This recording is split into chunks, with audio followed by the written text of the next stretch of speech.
Good day, everyone. This is Charmine Saturinas from BS3A, your reporter for the week 14. Today's topic is about types of assessment. There are lots of it, but I will only discuss 5. Want to know what are those? Just tune in. We have here performance-based assessments, selective response assessments, authentic assessments, criterion reference tests, and last but not least is written and oral assessments. But before that, let us have a short recap of assessment's definition. So what is assessment? From the word itself, basically it is the act of assessing something. And in education, of course, the students are the ones being assessed by us educators.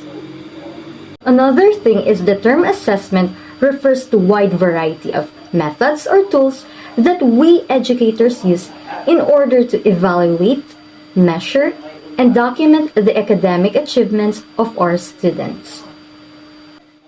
Now, let us discuss its types. The first one is performance-based assessments. In here, we are letting our students perform in various ways. In here, the skills, attitudes, knowledge, and beliefs of the students are checked in order to improve their standard of learning. Let us have its examples. Okay, oral presentations. As you can see in this picture, the child is speaking and sharing her speech in front of the class. Next, media presentations. In here, the students are allowed to use their gadgets, and right after that, they will be sharing what they have done. Next, science lab demo. In here, we are letting our students explore or experiment something, and then they will share it to the class. Next, athletic demo. We are letting our students be engaged in sports. Another, musical, dance, and dramatic presentations. In here, we are letting our students perform on stage and share their talents to a variety of audience. Next is debate. Students will be divided into two parties and then they will argue about a particular issue. They will defend their own views and opinions. By that, their vocabulary increases. Next is demonstration of specific task. In here, we will let our student demonstrate, explain, and present their work or the assigned task to them. Another is participation in events such as camping, team building, and a lot more. And last but not least is interviews with students. In here, as you can see in the picture, students are exchanging their ideas and experiences about something in order to gain knowledge. Let us proceed to the second type, selective response assessments. From the word selective, in here, the students will select the best answer for each question. This refers to the objective assessments including multiple choice, true or false, and matching questions.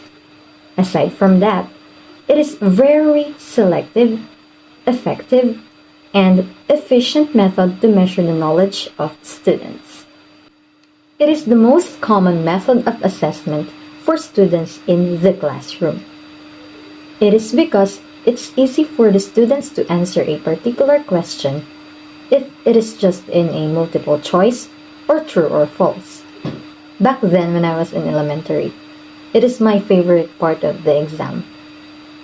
I know most of you likes it too, right? Selective response assessment determines the exact amount of knowledge that student has, and it also provides an insight into the skills the student has acquired over the time of learning. In selective response assessments, there is typically one best answer for each question, and they are sometimes called or referred to as objective assessment. according to Suski 2018. It is because the answers are based on facts and it does not affect or influenced by personal feelings or opinions. Let us move on to the third type. Authentic assessments. From the word authentic, meaning it is real or genuine. It provides deep insights about the students. This method examines the student's ability to apply knowledge in performing a task that is exactly what is existing in real life. It is all about real life situations. Next, it aims to improve students' ability to exhibit their talents and competencies in a more genuine context. Let us have the examples of authentic assessments. The first one is portfolios. These are the compilations of work of each student. Everything is recorded in there with their names. Next is write letters to the editor of school newspapers. I remember way back then, during my elementary days, my teacher asked me to write a poem for them, for teachers. And luckily, I was able to write it properly and then it was published in our school newspaper. I'm so proud of myself that time because my name was mentioned on our school newspaper. I'm very glad because it has been one of the greatest achievements in my life as an elementary student. Another example is write and illustrate a book for the classroom. As you can see in this picture, each student has a book, their own book. It could be a journal or a diary. And then they are going to share it with the class, especially their experiences inside the classroom or experiences in their own lives. Next is build scale models, perform for an audience, and lastly is perform an experiment. We are almost done with our discussion. So far, I think you're learning a lot, right? Okay, now, let us move on to the fourth part. The fourth type, rather. Criterion referenced test. From the word criterion, there is a criteria or objective in here. This kind of assessment determines the performance of student against a fixed set of predetermined and agreed upon criteria or the learning of students. In criterion reference tests, the performance of other students does not affect a student's score. Let us take note of this. It is important to remember that criterion reference scores tell us how well a student performs against an objective or standard as opposed to against another student. It is just about the student itself and the objectives in the study. It is not about comparing to other students what you have or what score you have. For example, a learning objective in my class is students should be able to use adjectives in a sentence. If that student was able to use adjectives in a sentence, then he or she meets the objective successfully. But if not, of course, he or she fails.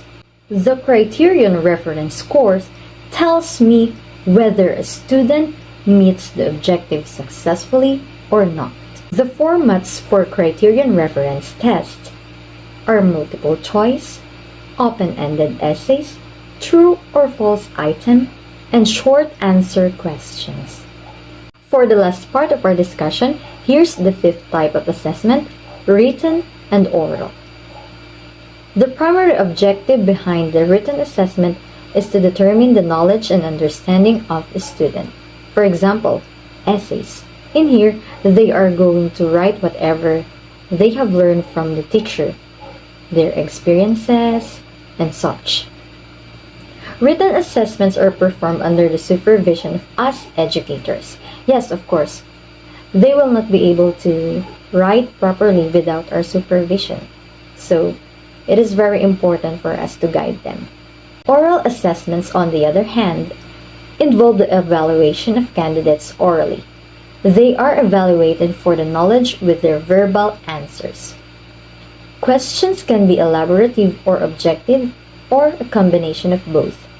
In here, their speaking skills were exercised and enhanced, as well as their self-confidence. Thank you so much for listening. This has been Charmine Saturinas, a humble and proud future educator.